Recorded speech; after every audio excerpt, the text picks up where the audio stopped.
Hello, Africa. Shacky Timburwa is my name. I'm a proud Zimbabwean. It is with great honor and humility that I take this wonderful time to take a moment of discussion and deliberation pertaining the issues that are of essence within our SADC region. And it is also with great humility and honor to be addressing you and talking to you heads of state and diplomats. I'm a young serial entrepreneur who has got an enterprise that is spanning across the SADC region. And in my journey and my work as a young entrepreneur, there are things that I've learned that I would like to share with you, Your Excellencies. There are things that I believe that if they are tabled and discussed on this platform, many young entrepreneurs within our SADC region will be very happy and very proud, because these are areas of concern that can help them establish sustainable businesses and enterprises. I believe having a successful business or having a successful continent as Africans, our support system should predominantly start within us as Africans. There is no one who's not an African who shall love Africa more than we Africans. We are born to this continent, and the change in the narrative of the African continent is something that we have to make sure we create as Africans and the custodians of our future and history. Having said this, I would say being an African young entrepreneur is a rigorous task, because it requires perseverance and tenacity, because the economies that we have around our African continent are harsh, and some of them, they are not equally sustainable to the startups that young entrepreneurs might be starting. And I believe in this particular summit, these are some of the issues that we need to address and tackle, because the young entrepreneurs and the youths that we have in Africa are the custodians of the future of Africa. Henceforth, their petitions, needs, and requirements should be discussed in this high-level summit. With much study and research, scholars are saying the youth African bulge is a good sign that this continent, because of the number of the youths that we have, can be the biggest growth area in this whole globe.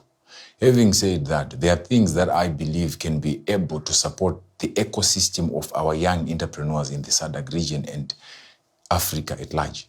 As a young entrepreneur, I believe this should become a mandate to every African government, whereby the government is deliberate in making young entrepreneurship policies. These policies will motivate and stimulate young people to also engage in the economy build-up, economy transformation, vis-a-vis the globalization that is happening within our globe.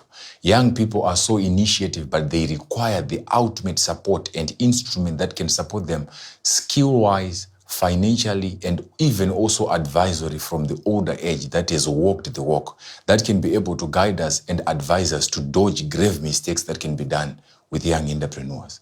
And I believe once we are able to do this, we create an ecosystem that is intertwined with expertise and experienced minds, and also the young and tender minds, which are full of potential and energy.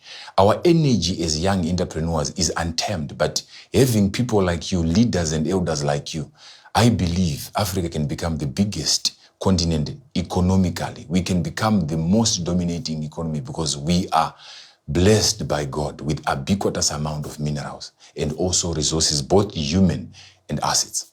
I believe governments in Africa should adopt a culture of creating economic young entrepreneurship hubs. These hubs, what they will help is they offer mentorship to our young entrepreneurs, because they have so much innovation. They have got so much brilliant ideas. But at the stage of incubation, this is probably 36 months, you realize that these startups won't be able to sustain the operations due to high expenditure of operation. These are your overheads, these are your rentals. So I believe our governments should be able to deliberately make instruments available that can ease this work and this work of entrepreneurship.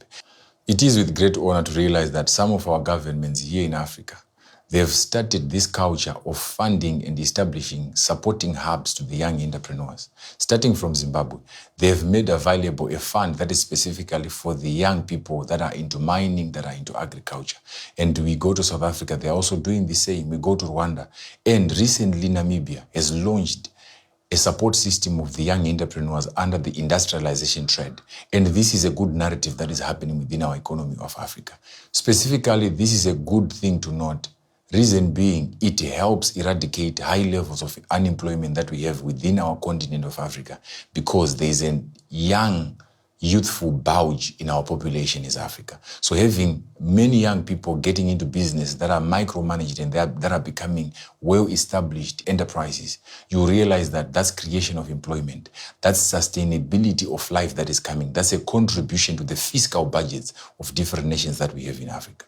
Meetings like this, they help us establish a very solid network that can benefit young entrepreneurs that we have in the whole African continent, specifically our SADC region. Networking is very important because it helps you know new markets. It helps you chart a new path of your business.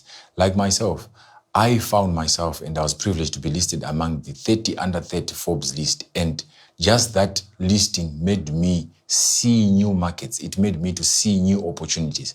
If our governments can help us establish fellowship programs whereby there is exchange of knowledge and information between different youths from different countries. This might be in mining sector, this might be in agriculture, this might be in construction. You name the different sectors that we have. This exchange visits and this exchange of information will widen and strengthen our bilateral relationships between entrepreneurs within the SADC region. The advantage of having an intertwined fellowship program between our countries within the SADC region is the fact that there is exchange of knowledge and there is also retention of revenue. We buy things from South Africa. South Africa buys things from Zimbabwe. South Africa buys things from Namibia, and also Namibia supports the young entrepreneurs that are also doing good within the SADC region. And I believe once this is established, our youths can also be able to contribute to the furtherance of the economic development and recovery structure, especially after the pandemic of COVID. And I also believe this will help our youths to also contribute in the fiscal budgets of different nations within our SADC region. In 2017, one of the major issues that was emphasized in the discussions of the African Union was the intra-trade of African products and commodities. And one of the key issues was that intra-trade should be highly driven by the young people, young entrepreneurs, because these are Pan-Africans who should support the growth of exchange of products and market. We are talking about market access. The young entrepreneurs in Africa, they also need to have a piece of a cake of the market because they are dealing and competing with the well-established institutions. One of the most important things that is happening to Africa that is transforming our agenda is the youths in business and also the youths that are doing different, diverse things to promote the economic growth. You realize that there is a good initiative by our governments by providing skills and facilities and infrastructure that can impart knowledge and skill on our youth. These are the establishment of more universities in Africa and also the establishment of vocational training in Africa, institutes that are training and equipping youth with skills. And I also believe the more we are engaging in these additional skills to our youth, this will capitalize the margins of the market because we know African youth, they are untamed and they are full of potential. As a 29-year-old African entrepreneur, I strongly believe in this old aphorism. We cannot be separated in interest or divided in purpose. We stand together as Africans till the end.